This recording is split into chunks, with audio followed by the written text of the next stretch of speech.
Bonsoir Henri. Bonsoir Emmanuel. La crise des migrants et la solidarité européenne qui, on l'a vu, étaient au centre du discours de la chancelière et de François Hollande au Parlement de Strasbourg. Mais la politique d'Angela Merkel des bras ouverts aux réfugiés est de plus en plus critiquée en Allemagne, où sa popularité est en berne, y compris au sein de son propre parti, la CDU.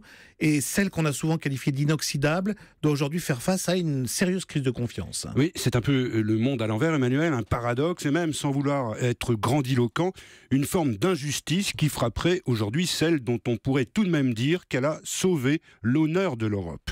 Mais l'histoire de la vie politique prouve que les peuples sont souvent ingrats et que, face aux difficultés, eh bien, ils ont souvent une furieuse tendance à déboulonner leurs idoles. On pense à Winston Churchill, remercié par les électeurs britanniques à la fin de la guerre, ou même à De Gaulle, renvoyé à l'écriture de ses mémoires et contraint à une longue traversée du désert. Alors, on n'en est pas là avec Angela Merkel, après 10 ans au pouvoir et 3 mandats à la chancellerie, mais l'Allemagne se prend à douter en se demandant si, pour une fois, Mouti Angela, maman Angela, comme on la surnomme, ne la menait pas droit dans le mur avec cette question des réfugiés, dont il se murmure d'ailleurs qu'il ne serait pas 800 000 comme prévu cette année, mais plutôt 1,5 million selon certaines indiscrétions. Les services d'accueil sont débordés, les autorités régionales, les Länder dépassés, et le grand élan de solidarité populaire est nettement retombé. Désormais, 59% des Allemands ne croient plus que le pays parviendra à surmonter cette crise, et seuls 54% d'entre eux approuve la politique de la chancelière, dont la cote enregistre une chute sévère de 9 points en un mois. Certes, ces chiffres de popularité font sans doute rêver pas mal de responsables politiques de ce côté-ci du Rhin, mais à Berlin, c'est l'alarme. Alors les critiques fusent de toutes parts, notamment dans son propre camp, on le disait. Est-ce que la chancelière allemande n'est pas en train de se mettre tout le monde à dos, Henri ?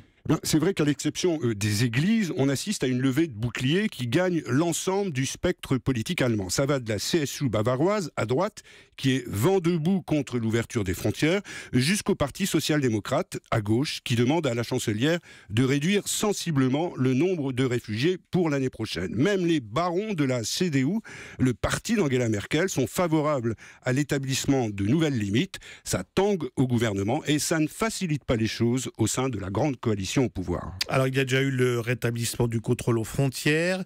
Est-ce que l'Allemagne finalement ne va pas être contrainte de réviser sa politique d'asile traditionnelle ? Eh bien, certains ont évoqué l'urgence d'une modification du droit d'asile, mais la chancelière a clairement rejeté cette idée à plusieurs reprises. Elle est même revenue sur la question du devoir d'accueillir les réfugiés, et son discours d'aujourd'hui à Strasbourg va dans le même sens, même si elle demande aussi, avec insistance, aux autres Européens de partager le fardeau allemand. Ce qui est quand même frappant, c'est qu'au cours de cet été, on a vu tour à tour une Angela Merkel inflexible, parfois même cassante, sur la crise grecque par exemple, et puis une autre chancelière humaniste, pleine de compassion pour les réfugiés. Alors comment on peut expliquer cette dualité ou cette métamorphose ? Bien, en réalité, personne n'est parvenu jusqu'ici à percer l'énigme Angela Merkel. Ceux qui pensaient que son pragmatisme, son réalisme, sa culture du résultat lui interdisaient toute compassion, eh bien, ils doivent admettre aujourd'hui qu'ils se sont trompés. Mais ceux qui mettent en avant son opportunisme, son intransigeance pour le respect des règles,